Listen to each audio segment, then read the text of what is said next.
Hello friends, நாம் இன்றைக்கி என்ன செய்ய போகிறோம்னு பார்த்தீங்கன்னா, கிராமத்து பக்கம் கருவாட்டு குழம்பு எப்படி செய்கிறதுன்னு பார்க்கலாம் வாங்க. மண்சட்டியில் கருவாட்டு குழம்பு வச்சோம்னா இன்னும் டேஸ்ட்டாக இருக்கும். அதுக்கு முதல் நல்லெண்ணெய் 2 ஸ்பூன் ஊற்றி அதில் 1/4 ஸ்பூன் கடுகு, கொஞ்சமாக வெந்தயம் போட்டு அது நல்லா பொரிஞ்சொட்டி சின்ன வெங்காயம் ஒரு 100 கிராம் வெங்காயம் எடுத்துக்கலாம். அதை 2 அரிஞ்சு அதை போட்டு அது கூட 1 கில்லு கருவேப்பிலை, 1 பச்சை மிளகாய் அதையும் போட்டு நல்லா நம்ம வதக்கி விட்டுக்கலாம். சின்ன வெங்காயம் அந்த ப்ரௌன் கலர் ஷேடு வர வரைக்கும் நல்லா வதக்கி விட்டுக்கலாம் ஃப்ரெண்ட்ஸ். அப்போ தான் டேஸ்ட்டாக இருக்கும். இப்போ பார்த்திங்கன்னா வெங்காயம் நல்லா வதங்கிடுச்சு. இது கூட நம்ம 2 பெரிய சைஸ் தக்காளியும் நல்லா பொடி பொடியாக அரிஞ்சு இந்த மாதிரி வதக்கி விட்டுக்கலாம்.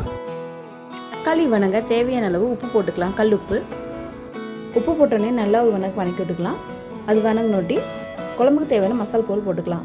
1/4 ஸ்பூன் மஞ்சள் தூள், 1/2 ஸ்பூன் வரமிளகாய் தூள், 1 ஸ்பூன் குழம்பு மிளகாய் தூள், 1/2 ஸ்பூன் கொத்தமல்லி தூள் இதெல்லாம் போட்டு நல்லா ஒரு வதக்கி விட்டுக்கலாம் ஃப்ரெண்ட்ஸ். ஏன்னா பச்சை வாசம் போகிற வரைக்கும் ஒரு 2 நிமிஷம் நல்லா வதக்கி விட்டுக்கலாம். மசாலா பொருட்கள் இந்த வெங்காயம் தக்காளியோடு நல்லா வதங்கிடுச்சு ஃப்ரெண்ட்ஸ். இப்போ நம்ம குழம்புக்கு கத்திரிக்காய் போட்டு செய்யலாம். கத்திரிக்காய் போடும்போது நல்லா டேஸ்ட்டாக இருக்கும். இதை மாதிரி ட்ரை பண்ணி பாருங்கள்.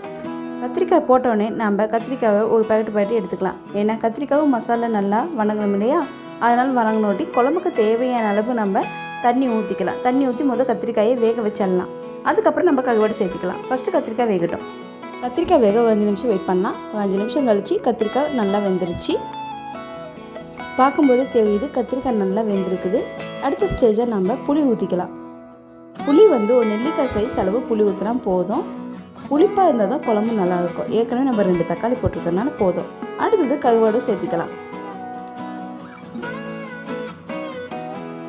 கருவாடு நான் நெத்திலி கருவாடு எடுத்துருக்கேன். இந்த கருவாடு நல்லா டேஸ்ட்டாக இருக்கும். இதை போட்டு நல்லா ஒரு பாக்கெட் எடுத்துக்கலாம்.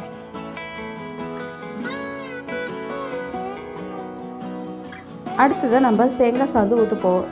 இதில் தேங்காய் சாந்தில் நம்ம என்னென்ன சேர்த்துருக்குன்னு பார்த்தீங்கன்னா, தேங்காய் ஒரு மூடி, சின்ன வெங்காயம் 10 வெங்காயம், பூண்டு 10 பல்லு பூண்டு, அவ்வளோதான். இது 3 ஃபைன் பேஸ்ட்டாக அரைச்சி குழம்புல ஆட் பண்ணிக்கலாம். வேறு எதுவும் போட தேவையில்லை.